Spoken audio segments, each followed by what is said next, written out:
I am Emma Richardson, 27 years old, and I have always been the overlooked child. That truth hit me harder than ever on Christmas morning at my parents' house in Boston. I was excited about the antique gold bracelet I had bought for my mother tucked safely in my purse. Then I watched in shock as my sister Jessica received keys to a brand new downtown apartment, while I got a $50 gift card to Barnes& Noble. The contrast was undeniable and painful. Before I continue my story, let me know where you're watching from and hit that subscribe button. Trust me, you will want to see how this family drama unfolds when a gold bracelet changes everything. And let me know in the comments, have you ever felt like the forgotten child in your family? Growing up in our affluent Beacon Hill neighborhood, the pattern was established early. My parents, Robert and Catherine Richardson, never tried to hide their preference for my sister. Jessica was their golden child from the moment she was born 3 years after me. I noticed it young, though I couldn't name it then. This feeling of being secondary, an afterthought in our family of 4. Our childhood home was a beautiful Victorian brownstone on Chestnut Street, with perfectly maintained gardens and a music room that my father converted when Jessica showed interest in piano. When I asked for art supplies that same year, my mother sighed and said we needed to watch our spending more carefully. But let me back up and really paint this picture for you. The house itself was like something from a magazine, 4 stories of perfectly restored 1800s architecture with original hardwood floors, Persian rugs that cost more than most people's cars, and oil paintings that had been in my father's family for generations. My father, Robert, worked as a senior partner at a prestigious law firm downtown, while my mother, Catherine, was the kind of woman who lunched at country clubs and chaired charity committees. From my earliest memories, I can recall the subtle but constant ways Jessica was prioritized.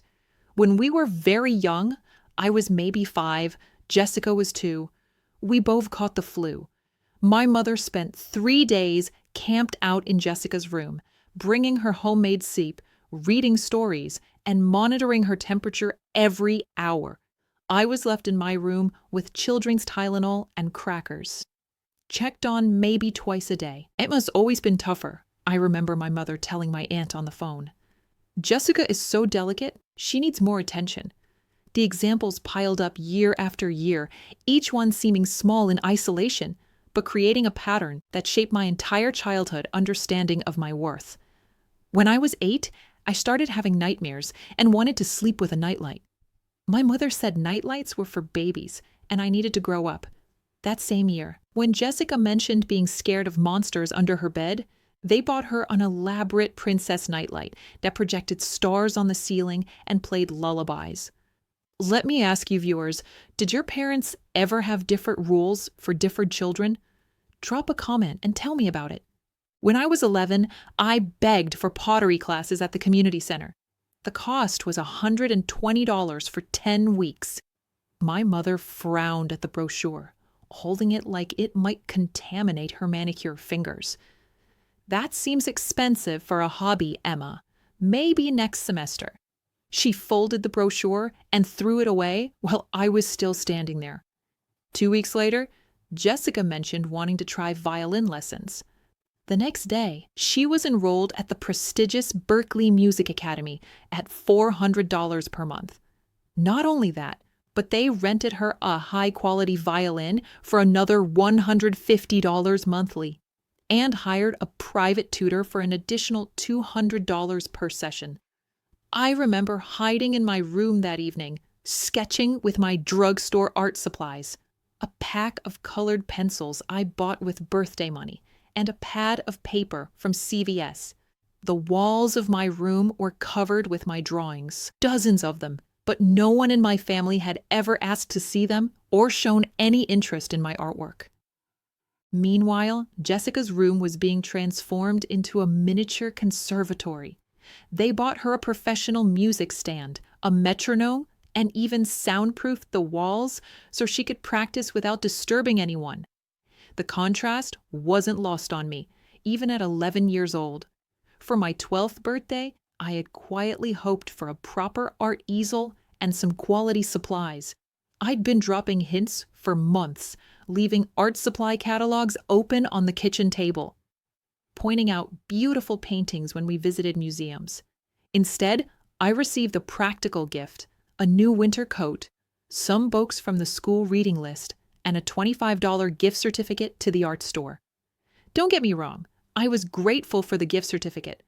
But when Jessica turned 12 3 months later, she received a full-size professional keyboard, a year's worth of sheet music, and a promise that they'd convert the basement into a proper music studio for her. The birthday parties told the same story. Mine were simple affairs, maybe 4 or 5 friends, pizza from Domino's, and a grocery store cake. Jessica's were elaborate productions with themes, professional decorations, catered food, and entertainment. For her 10th birthday, they hired a small orchestra of music students to perform at her party. For my 13th, I got pizza and a movie at home. High school brought new levels of disparity. I threw myself into academics, making honor roll every semester and winning several art competitions. When I brought home my awards, my parents would offer brief congratulations before redirecting the conversation to Jessica's latest musical accomplishment. "That's nice, dear," my mother would say, barely glancing at my certificates. "Did you hear that Jessica made first chair in the youth orchestra?" Jessica's achievements, meanwhile, were celebrated with dinner reservations at expensive restaurants, framed certificates displayed prominently throughout the house, and endless phone calls to relatives sharing the good news. The college application process revealed the extent of the favoritism most starkly. When Jessica was a junior in high school, my parents hired Sarah Goldman, a college consultant who charged $300 per hour to help strategize her applications to top conservatories. They paid for SAT prep courses, application essay coaching, and even flying to different cities for Jessica to audition at various schools. When my turn came the following year, I was handed a stack of college brochures and told to figure it out myself. "You've always been so independent, Emma," my mother said when I asked about getting some help with applications. "Jessica needs more guidance."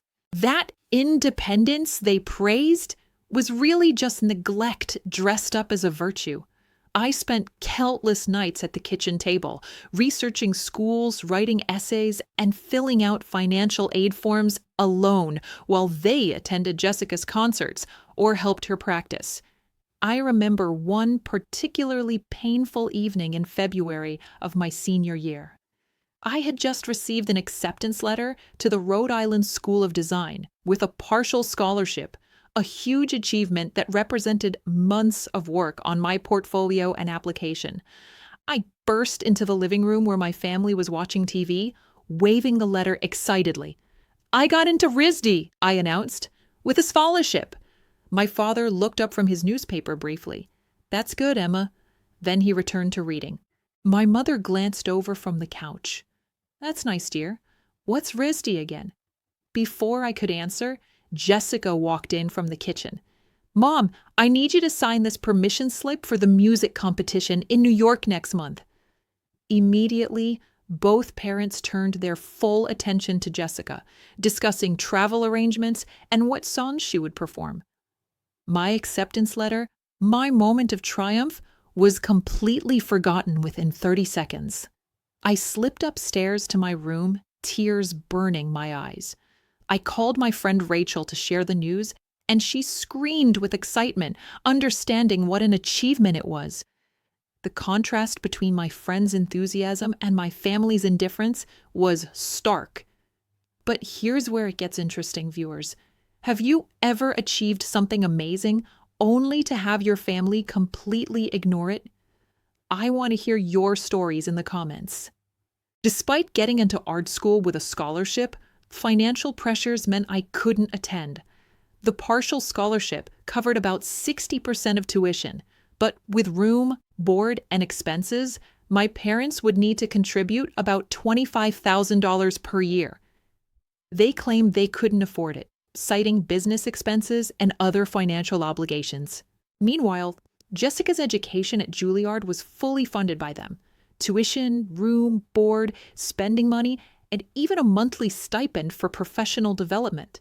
When I asked about the financial discrepancy, my father explained that Jessica's education was an investment in her future career, while mine was just college.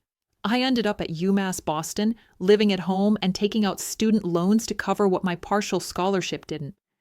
It was a good school, but every day I wondered what my life might have been like at RISD, surrounded by other artists, pursuing my passion at one of the best art schools in the country.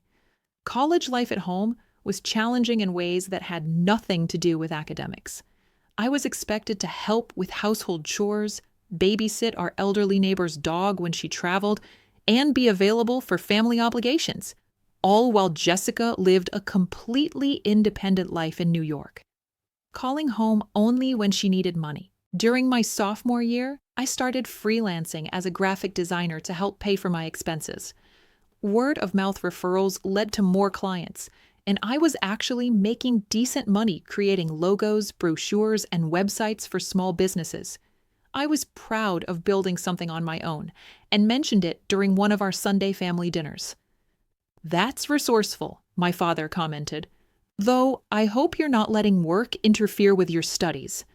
That same dinner, Jessica called from New York to say she'd been selected for a masterclass with a famous violinist. The rest of the meal was spent discussing how proud they were and how they'd fly to New York for her performance. My freelance work wasn't just resourceful, it was necessary.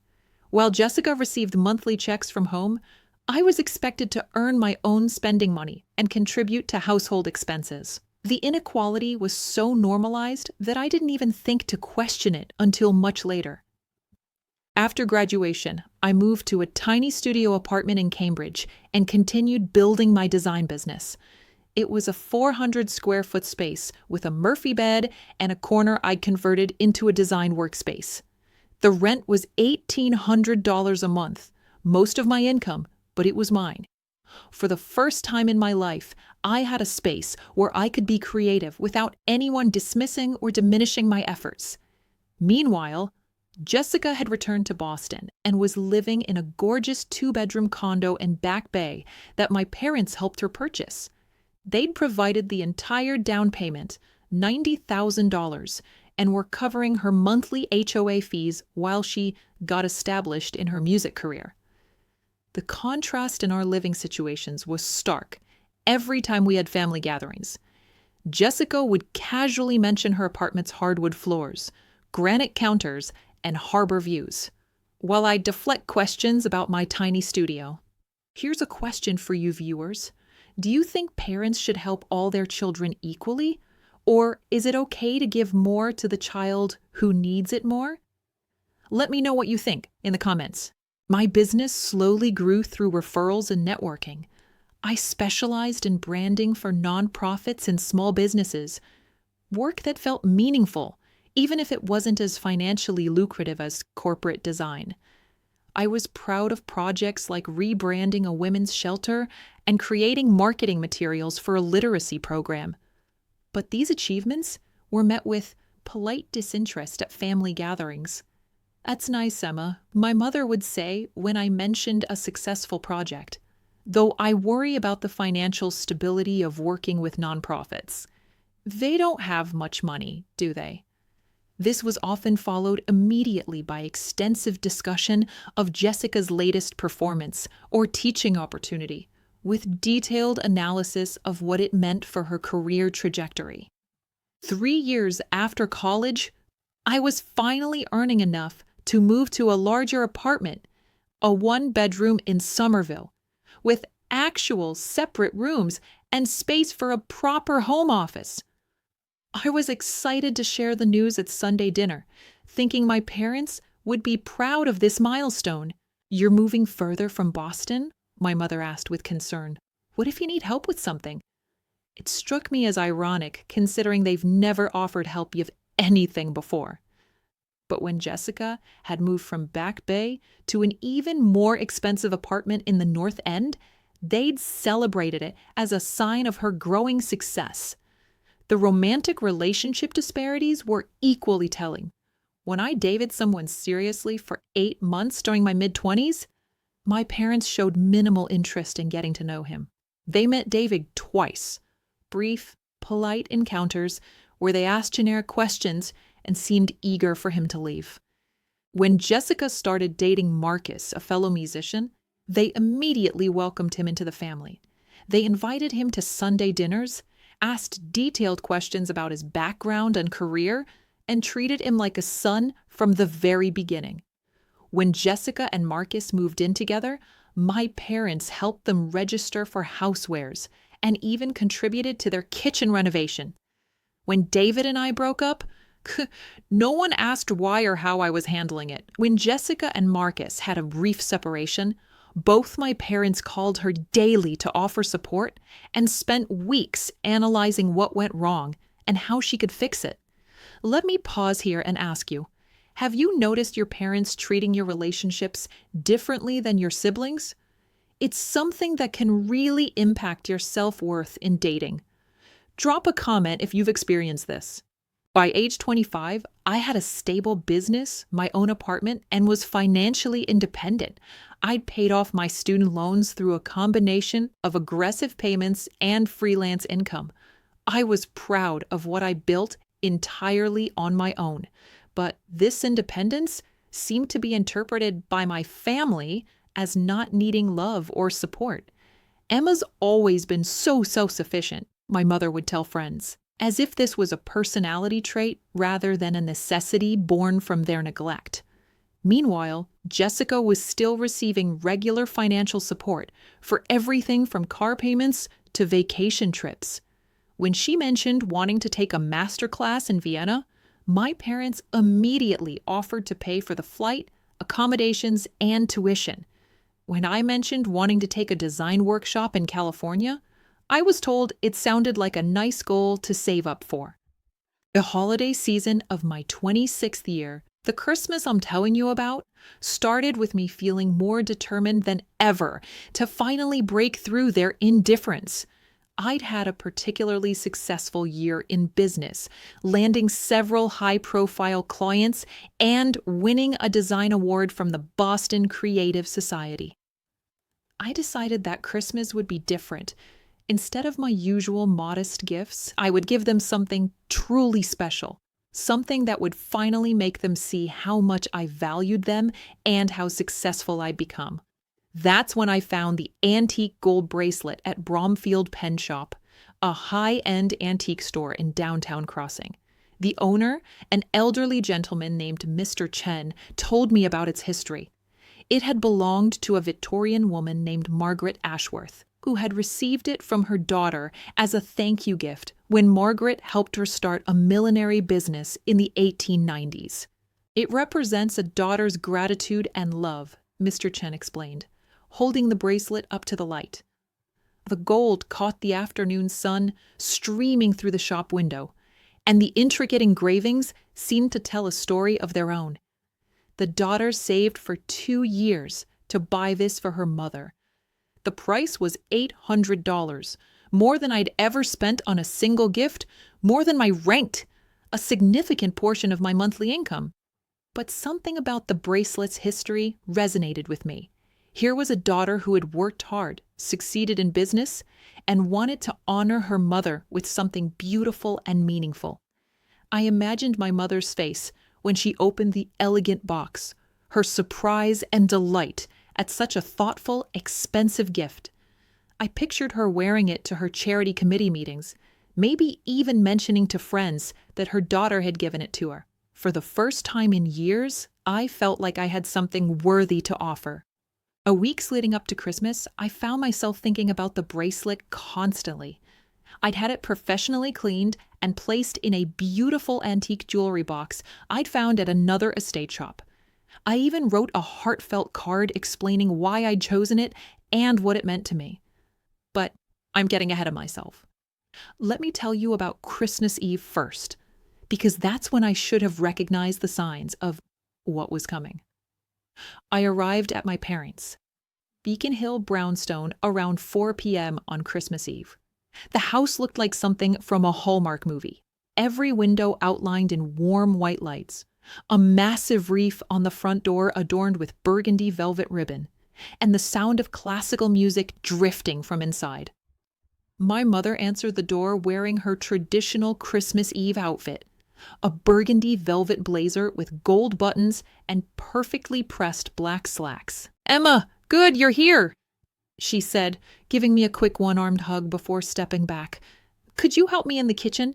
Your Aunt Margaret and Uncle David will be here soon, and I'm behind schedule with the appetizers." No comment on my appearance. No questions about my drive from Cambridge. No excitement about seeing me after several weeks. Just straight to tasks.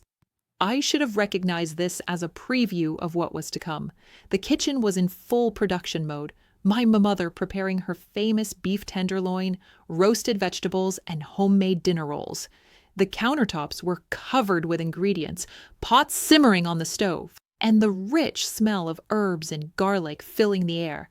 "How can I help?" I asked, setting down my purse and coat. "Could you arrange these cheese and crackers on the silver platter, and then set up the bar cart in the living room? Your father's been reading all afternoon and hasn't helped with anything." As I arranged imported cheeses and artisanal crackers on my mother's inherited silver platter, I listened to her talking about the evening's plans, Jessica's travel arrangements, and various family gossip. She seemed more animated discussing our distant cousin's divorce than she had been greeting me. My father, Robert, was indeed in his study, reading what appeared to be legal briefs even on Christmas Eve. At 58, he was still a pretty imposing figure, tall, distinguished, with silver hair and the kind of authoritative presence that commanded respect in courtrooms. But with his family, he seemed emotionally distant, more comfortable with his books and work than personal conversations. "Merry Christmas, Dad," I said, appearing in his doorway. "Oh, Emma. Hello," he replied, looking up briefly from his papers. "Good drive from Cambridge?" "Yes, traffic wasn't bad," I answered, hoping he might ask about my work or life. "Good, good," he nodded, already looking back at his documents. "Jessica's flight was delayed, but she should be here by 6. Big year for her professionally. She's been selected for that European tour I mentioned." This was news to me. Jessica was going on a European tour? When had this happened? Why hadn't anyone mentioned it before? "That sounds amazing," I said. "When does she leave?" "March, I think. 3 months performing in Austria, Germany, and France. Very prestigious opportunity." His voice carried the pride that was always reserved for Jessica's achievements. I waited for him to ask about my year, my business, anything about my life. But he returned to his reading. And I realized the conversation was over. Have you ever had a parent who could talk endlessly about your sibling's life, but never showed curiosity about yours? Tell me about it in the comments. I know I'm not alone in this experience. Aunt Margaret and Uncle David arrived promptly at 6 p.m., bringing with them a heavy energy that the house had been lacking. Margaret was my father's younger sister, and she'd always been warmer and more interested in my life than my own parents. "Emma," she exclaimed, giving me a genuine hug that lasted more than 2 seconds. "You look wonderful. How's the design business? I saw that article about you in the Cambridge Chronicle. So impressive." I was surprised she'd seen the small local newspaper piece about minority women entrepreneurs. It had been maybe 200 words with a tiny photo, but she'd noticed and remembered. "Thank you for reading that," I said, feeling a warmth I rarely experienced in my family home. "Of course, I'm proud of you for building something from nothing. Not everyone has that kind of drive and talent." My parents, overhearing this conversation, looked puzzled. "What article?" my mother asked. Before I could explain, the front door opened and Jessica made her dramatic entrance. At 30, my sister was undeniably beautiful, tall and elegant with auburn hair that always looked professionally styled. Even after a cross-country flight, she moved through the world with the confidence of someone who had never doubted their worth or place in it. "Sorry I'm late," she called out, dropping her expensive leather luggage in the foyer. Flight delays. You know how it is.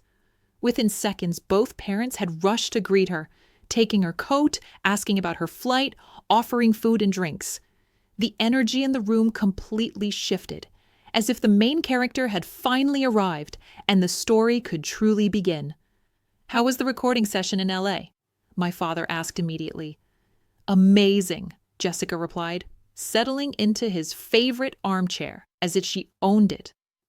"The filler composer wants to use me for the entire soundtrack. It's a major studio production. Could be huge for my career." "That's wonderful, sweetheart," my mother beamed. "We're so proud of you."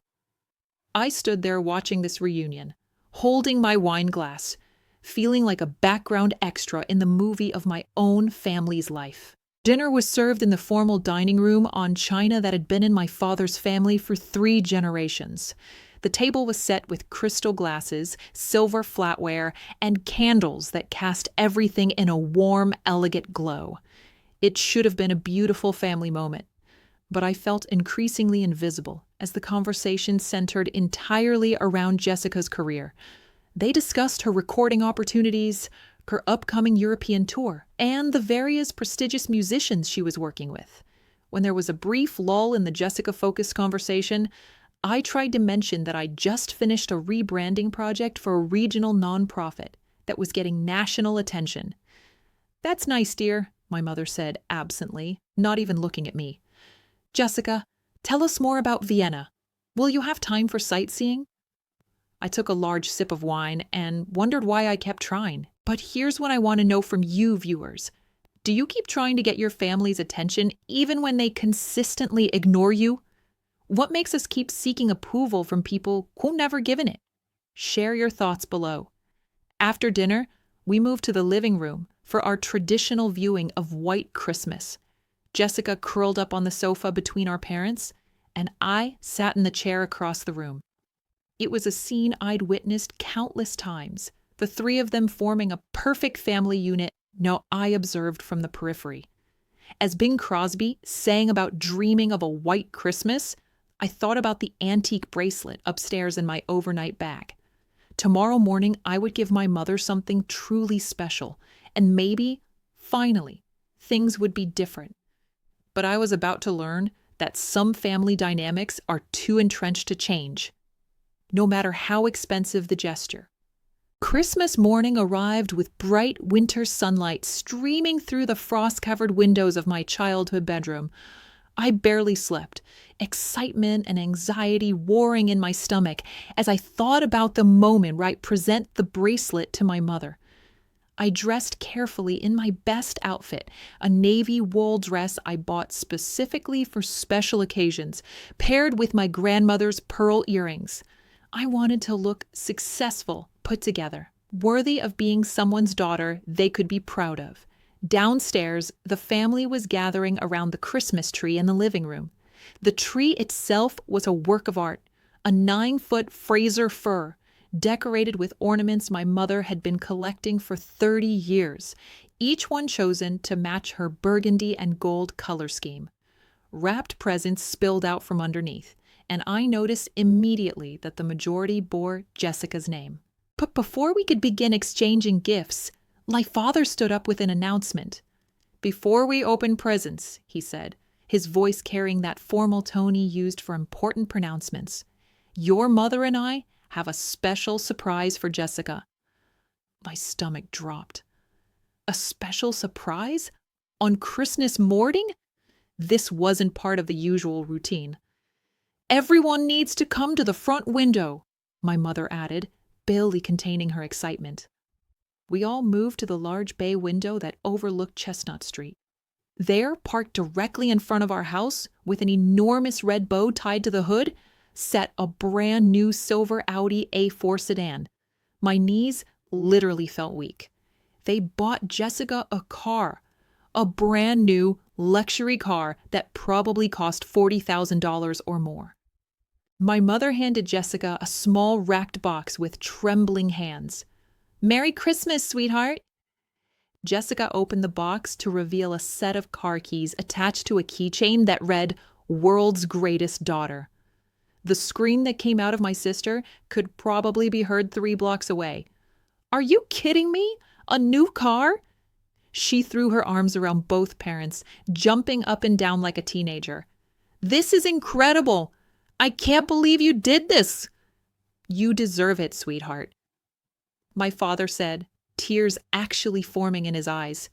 "All your hard work, your success, we wanted to do something special." I stood there watching this scene unfold, feeling like I was having an out-of-body experience. They bought her a car, a brand new luxury car, for Christmas. Well, I was about to give my mother an $800 bracelet that had taken me months to save for. The Honda was getting unreliable, my mother explained, as if a 7-year-old car with 60,000 miles was ready for the junkyard. And with your career taking off, you need dependable transportation. I thought about my own car, a 2015 Nissan Altima with 140,000 miles that I'd bought used 3 years ago after saving for 6 months. It had a dent in the passenger door from a parking lot incident, and the air conditioning only worked intermittently. But it was mine, paid for entirely by me. "Can we go look at it?" Jessica asked, still bouncing with excitement. We all bundled up in coats and went outside to examine the car. Jessica climbed into the driver's seat, running her hands over the leather interior and exclaiming about the premium sound system and GPS navigation. "The dealer said it has all the latest safety features," my father explained proudly. "We want you to be safe driving to all your performances." As I stood there on the sidewalk in the December cold, watching my family admire Jessica's new car, something crystallized in my mind. This wasn't just favoritism. This was a fundamental difference in how they saw their 2 daughters. Jessica was their investment, their pride, their future. I was, what? The responsible one who didn't need help? We eventually went back inside to continue the gift exchange. But the energy was completely focused on Jessica's car. She kept running to the window to look at it, FaceTiming friends to show it off, taking selfies with the keys. When it was time for me to give my gifts, the anticlimactic nature of the moment was devastating. I handed my father his present first, a first edition of a biography he'd mentioned wanting to read. He opened it politely, thanked me briefly, and set it aside. Then came the moment I'd been building up to for weeks. I handed my mother the antique jewelry box containing the gold bracelet. "This is beautiful wrapping," she commented, carefully removing the ribbon I'd spent 20 minutes perfecting. She opened the box and her eyes widened slightly. "Oh my, it's quite lovely." She held up the bracelet, and for a moment, I thought I saw real appreciation in her expression. The gold caught the morning light streaming through the living room windows, and the intricate Victorian engravings were clearly visible. "It's an antique," I explained, my voice sounding nervous even to my own ears. "Victorian era. I found it at that estate shop downtown, and when the owner told me the story about how it represented a daughter's gratitude to her mother, I knew it was perfect for you." "How thoughtful," my mother said, examining it briefly before placing it back in the box.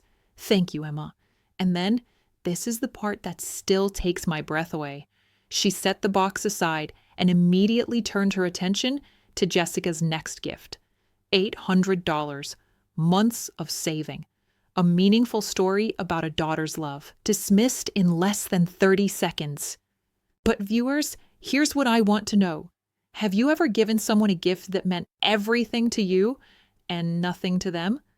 How did it make you feel? Let me know in the comments, because this moment changed everything for me. Meanwhile, Jessica was opening her gift from our parents, in addition to the $40,000 car. It was a designer handbag, a Prada bag that retailed for about $2,000. She squealed with delight, immediately transferring her belongings into it and modeling it for everyone. "It matches the car interior perfectly," she exclaimed. "How did you know?" "We may have asked the dealer what color the seats were," my mother admitted with a conspiratorial smile. They'd coordinated her gifts. The car and the handbag were planned together, chosen together, a unified expression of their love and pride. My antique bracelet sat forgotten in its box among the wrapping paper debris. Then came my gifts from them. My father handed me a small wrapped box with a smile that felt performative. Inside was a Barnes & Noble gift card for $50. For all those art books you like, he said. $50. After they'd just given Jessica gifts worth over $40,000. My mother's gift was next, a scarf from what was clearly the clearance rack at Macy's, still bearing the markdown price tag that she'd forgotten to remove. $14.99, reduced from $39.99. The contrast was so stark, it felt like a joke. But no one seemed to notice the disparity except me. Jessica was still admiring her handbag. My parents were glowing with satisfaction at her happiness. And I sat there, holding my discount scarf, feeling like I might throw up. "Thank you," I managed to say, because what else could I do? The rest of the morning passed in a blur of Jessica showing off her gifts on social media, my parents asking about her plans for the car, and me sitting quietly in my chair, processing what had just happened. But the real revelation was still to come. That afternoon, when I thought things couldn't get more painful, I discovered just how deep the favoritism ran in our family. After lunch, I excused myself to use the powder room upstairs. The old Victorian house had quirky acoustics, heating vents, and thin walls that carried sound in unexpected ways. As I was washing my hands, I could clearly hear conversation from the kitchen below. It was my parents and Jessica, cleaning up after our meal. "She seemed disappointed about something," my mother was saying. "Who, Emma?" Jessica's voice carried that dismissive tone she'd perfected over the years. "Maybe we should have gotten her something more substantial," my father said, and for a moment hope fluttered in my chest. "Why?" Jessica asked. "Emma never seems to want anything. She's always been so independent." "That's true," my mother agreed. "She's never asked for help like you have, sweetheart, and she seems to be doing fine on her own." "Exactly," Jessica continued. "I mean, look at today. She gave Mom that bracelet, but it probably didn't cost much. It's old jewelry from some antique shop. Meanwhile, you guys just bought me a car, and she acted like we should all be equally excited about her little trinket." My little trinket. $800 was a little trinket? "Well, we've always known they were different," my father said.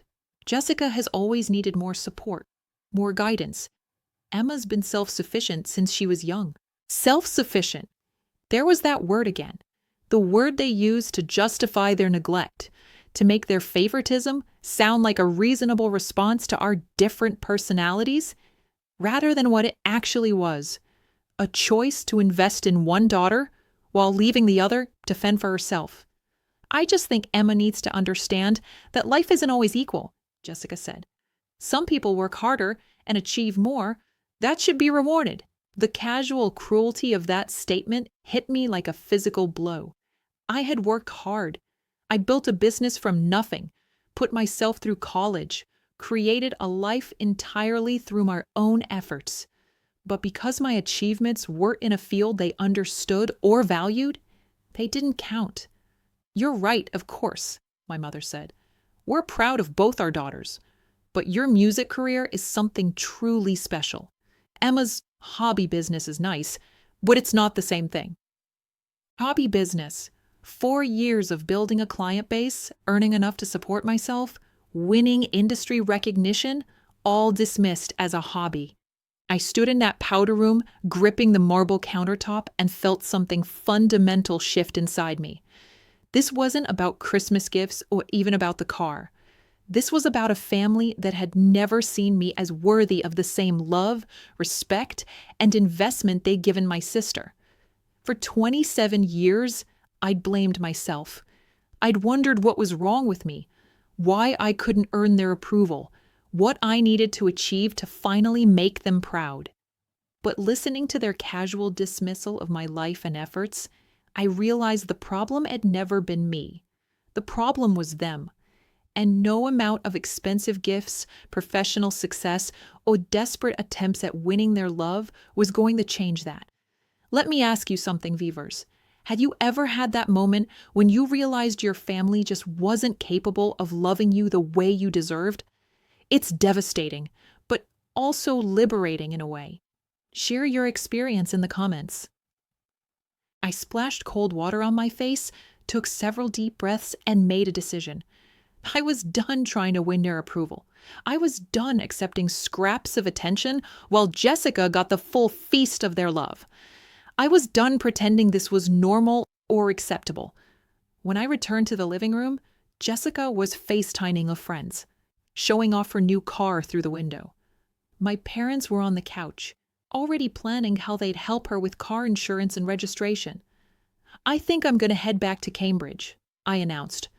"Already?" my mother asked, though her tone suggested relief rather than disappointment. "We thought you were staying until tomorrow." "I have some work to catch up on," I lied. "A client project that's due this week." "Always working," my father commented without looking up from his phone, where he was apparently researching car maintenance schedules. "At least too responsible. ... Responsible, self-sufficient, independent, the words they use to make neglect sound like praise? Jessica glanced up from her phone briefly. "Leaving already? But we were going to take the car for a test drive around the neighborhood." "You guys enjoy that," I said, forcing a smile.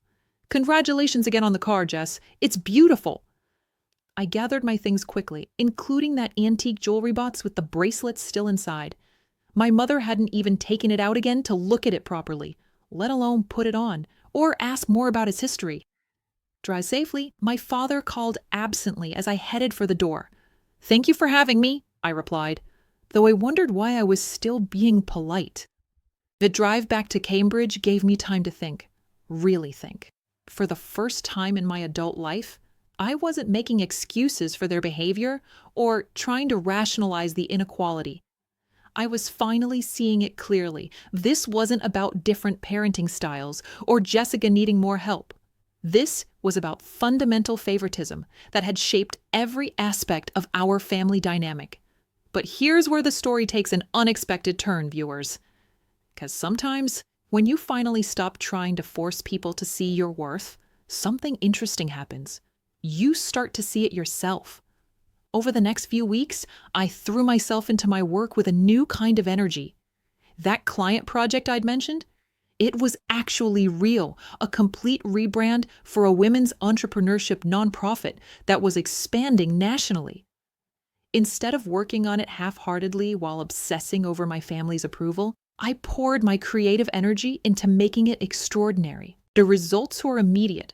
The client was thrilled with my concepts, and when they launched their new brand at a Boston conference in February, 3 other organizations approached me about similar projects.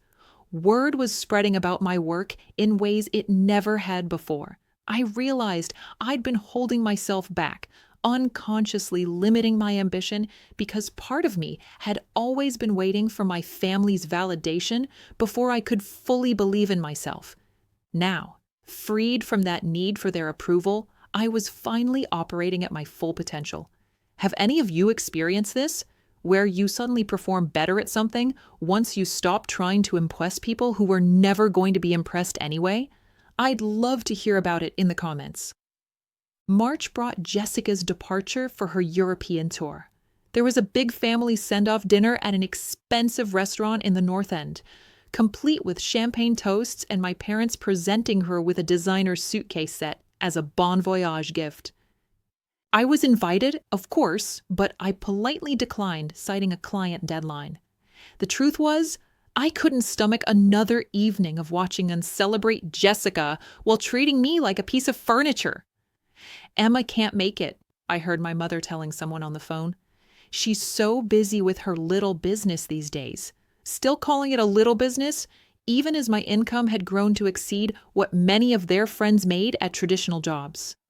While Jessica was performing in Vienna and Berlin, sharing Instagram photos of her glamorous European adventure, I was quietly building something substantial.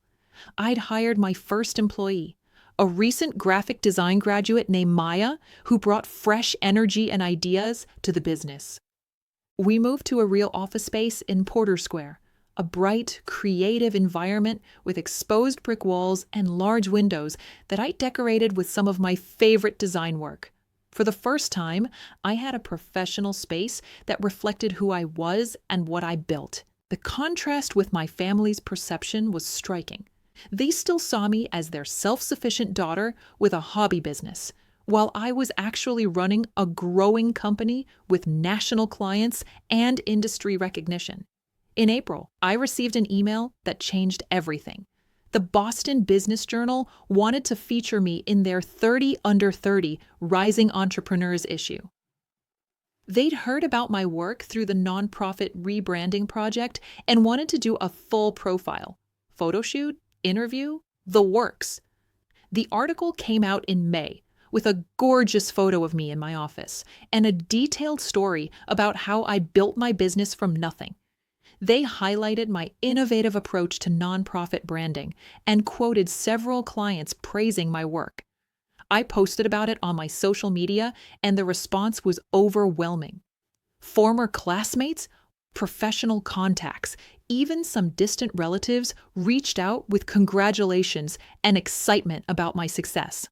But from my immediate family, silence. Not a single comment, like, or acknowledgement from my parents or Jessica. It was as if the article didn't exist. Let me ask you, viewers, have you ever achieved something significant and had your family completely ignore it? How do you handle that disappointment? Drop a comment and share your experience. A week after the article came out, I ran into my mother at Whole Foods in Cambridge. She was shopping for ingredients for one of her dinner parties. Her cart filled with expensive imported cheeses and organic produce. "Oh, Emma," she said, seeming genuinely surprised to see me. "How are you, dear?" "I'm great, Mom. Really busy with work. Did you see the article in the Business Journal?" She looked blank for a moment. "What article?" "The feature they did on me and my business. It was a pretty big deal. They only profile 30 entrepreneurs under 30 in the whole Boston area." "Oh, that's wonderful, dear. I must have missed it. You know how busy we've been with Jessica's tour. She's been sending us the most amazing photos from Prague. Of course, even my moment of recognition had to be redirected to Jessica's adventures. She's doing so well," my mother continued. "The reviews in the European papers have been incredible. We're thinking of flying over to catch her final performance in Paris. Have you been following her Instagram?" I hadn't. In fact, I'd muted Jessica's social media accounts weeks ago because seeing her constant stream of glamorous performance photos while my own achievements went unnoticed was becoming too painful. "That sounds amazing," I said, because what else was there to say? "You should really try to keep up with what she's doing," my mother added. "It's such an exciting time for her career." The implication was clear. My career wasn't exciting enough to merit attention, but I should definitely make time to celebrate Jessica's. That encounter crystallized something for me. I stopped waiting for their recognition and started building relationships with people who actually value my work and supported my ambitions. Maya, my employee, became a genuine friend and creative collaborator. The nonprofit leaders I worked with appreciated not just my design skills, but my strategic thinking and commitment to their missions. I started dating someone new, a documentary filmmaker named Alex, who was fascinated by my work and proud to introduce me to his friends as a successful entrepreneur.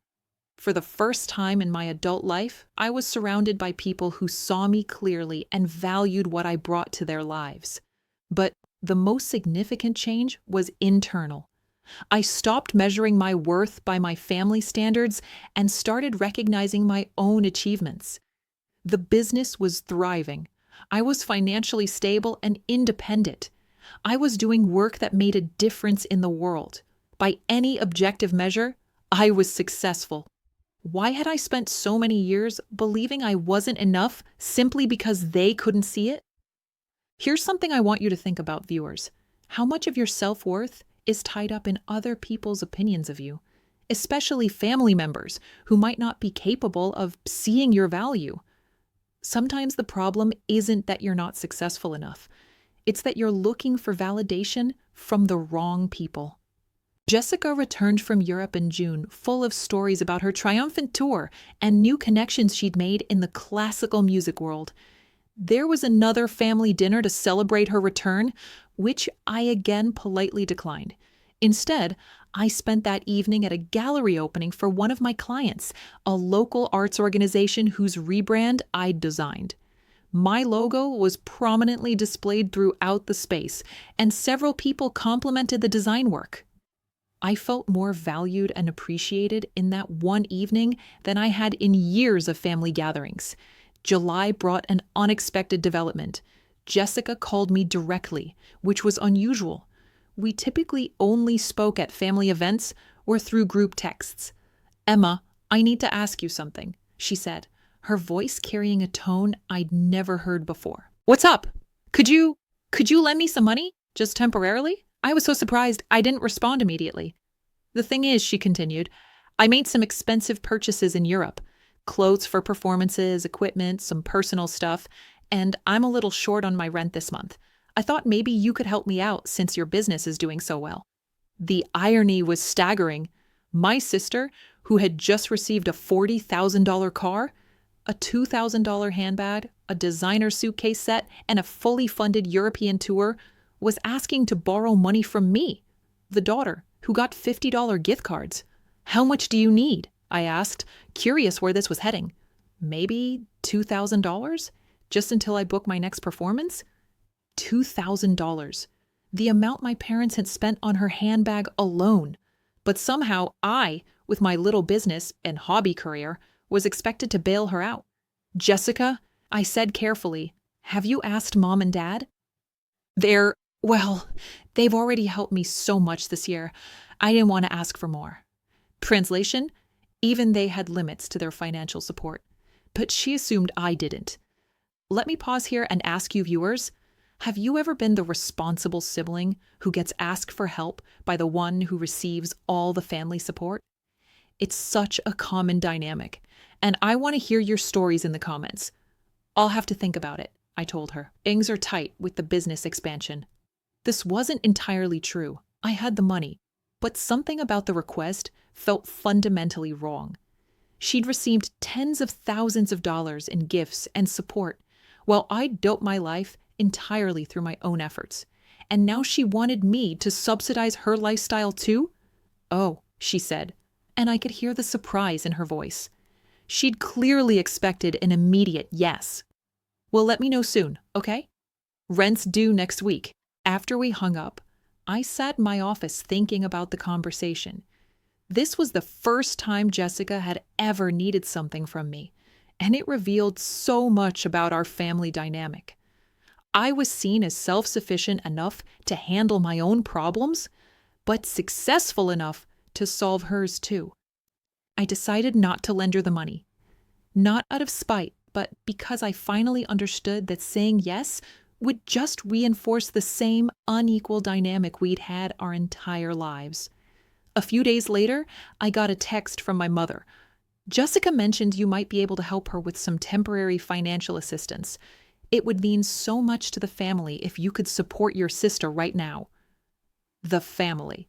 As if Jessica's problems were somehow all of our problems, while my struggles had always been mine alone. I responded, "I've decided not to lend the money. Jessica might want to look into budgeting or maybe picking up some additional teaching work." My mother called within an hour. "Emma, I don't understand why you're being so selfish. Jessica is going through a difficult time and you have the means to help her." "Mom," I said, "where was this concern when I was struggling to pay for college? When I was living in a 400 square foot studio and eating ramen for dinner? When I needed help getting business started? That was different. You never asked for help. You've always been so independent." I've been independent because I had to be, because asking you and Dad for help was never an option for me the way it is for Jessica. There was a long pause. Then, "I think you're being very unfair, Emma. Family members should support each other." I agree, I said. Family members should support each other. Equally. I hung up feeling shaky, but also strangely liberated. For the first time in my life, I directly challenged their unequal treatment instead of just accepting it. The fallout was immediate. I was uninvited from Jessica's birthday dinner. My father sent me a brief email saying he was disappointed in my attitude toward family. Jessica stopped responding to my texts entirely, but something interesting happened in that silence. I realized I didn't miss the family gatherings where I felt invisible. I didn't miss the constant comparisons or the casual dismissal of my achievements. What I'd been fighting so hard to maintain wasn't actually enriching my life. It was diminishing it. That summer, I focused entirely on building relationships with people who valued me. Alex and I grew closer, bonding over long conversations about our work and dreams. Maya and I expanded the business again, taking on our biggest client yet, a national campaign for educational equity. In August, we won a prestigious design award from the American Institute of Graphic Arts. The recognition came with a ceremony in New York, press coverage, and a significant boost to our industry reputation. I posted about the award on social media, and the response was incredible. Clients, colleagues, friends, and even acquaintances reached out with congratulations. The local business community took notice, and I was invited to speak at several conferences about entrepreneurship and design. But from my family, complete silence. At that point, I wasn't even disappointed anymore. I was simply done. Here's what I want you to understand. Viewers, sometimes the most loving thing you can do for yourself is to stop trying to force people to love you the way you deserve. Some people just aren't capable of it, and that's not a reflection of your worth. September brought an unexpected opportunity. One of my national clients offered me a consulting position that would require relocating to Portland, Oregon. It was a significant step up, better pay, more responsibility, and a chance to work on campaigns with national impact. The old Emma might have hesitated, worried about disappointing her family or missing out on potential reconciliation. But the new Emma saw it as exactly what it was, an amazing opportunity that I'd earned through my own hard work. I accepted the position and began planning my cross-country move. When I called my parents to tell them about the job offer and my decision to move, the conversation was brief and perfunctory. "That's nice, dear," my mother said. "Portland's very far, though. What if you need help with something?" Again, the assumption that I might need their help, despite 30 years of evidence that I'd never received it. "I'm sure I'll be fine, Mom. I always have been." My father got on the phone briefly to offer generic congratulations before asking if I'd heard about Jessica's new recording contract with a classical music label. Even my major life change had to be redirected to Jessica's latest achievement. But I found I didn't care anymore. Their inability to celebrate my success was their loss, not mine. The moving process became a metaphor for my entire relationship with my family. As I packed up my apartment and office, I was deliberate about what to take and what to leave behind. I kept the things that served me, that brought joy or had practical value, and I donated or discarded the rest. I applied the same principle to relationships. I was taking with me the people who supported my growth and celebrated my achievements. I was leaving behind the ones who couldn't see my worth. On my last day in Boston, I drove past my parents' house on Chestnut Street. The Victorian brownstone looked exactly the same, perfectly maintained, elegantly appointed, and emotionally distant. I felt nothing looking at it. No sadness, no anger, no longing, just nothing. That's when I knew I'd finally freed myself from needing their approval. Portland has been everything I hoped it would be and more. The work is challenging and meaningful. My colleagues respect my expertise, and I've built a life that reflects my values and priorities. 6 months after my move, I got a call from Aunt Margaret. She'd gotten my new number from my business website and wanted to check in. "I heard about your big job in Portland," she said warmly. "I'm so proud of you, Emma. You've built something really special." It was the first time a family member had expressed genuine pride in my achievements, and it meant more than I can express. "Have you talked to your parents since you moved?" she asked gently. "Not really. We exchange texts occasionally, but that's about it. I think they miss you more than they'll admit." "Maybe," I said, "but missing someone and valuing them are different things." Margaret was quiet for a moment. "You know, I've watched this family dynamic for years, and I think you're braver than any of us for finally walking away." That conversation helped me understand that other people had noticed the inequality too. I hadn't been imagining it or being overly sensitive. The favoritism had been real and obvious, and I'd finally found the strength to stop accepting it. So here's where I am today, viewers. I'm 28 years old, living in a city I love, doing work that challenges and fulfills me, surrounded by people who see and value who I really am. I'm dating someone who's proud to be with me. I have friends who celebrate my successes, and I've built a life that reflects my worth. The antique gold bracelet sits in my jewelry box, a reminder not of my mother's indifference, but of my own value. I wear it sometimes when I need to remember that I deserve love, respect, and recognition, even if it doesn't come from the people I once desperately wanted it from.